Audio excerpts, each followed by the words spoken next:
I-check natin kung magbo-blow by ba yung makina. Normal lang tong usok sa diesel. Bago natin ikutan yung makina, yung sasakyan, scan na natin.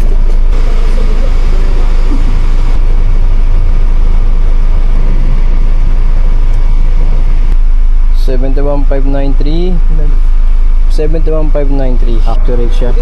Check natin yung wipers. Check natin ngayon yung suspension, guys. So, suspension check.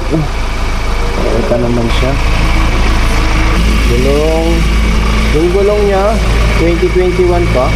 So 5 years kasi yung maximum natin sa gulong. So pwede pa naman siya.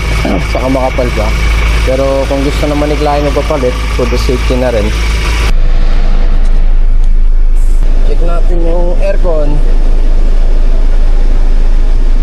Check natin, guys. Likod naman. Check natin yung suspension sa likod. At kung may usok ba yung tambucho. Right now, wala naman. All goods naman. Check natin nga yung window mechanism niya. Kung magana naman, dito sa kanan. Door hinge. Seatbelt. Okay naman. Replay.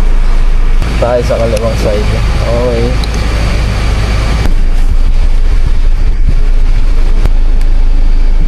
Looks naman to.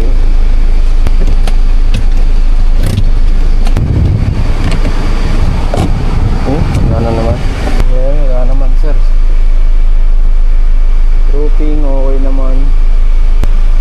Hindi natin siya maangat, guys. Masyado siya madikit.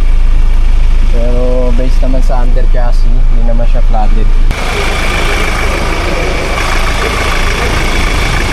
We go to you anytime, anywhere.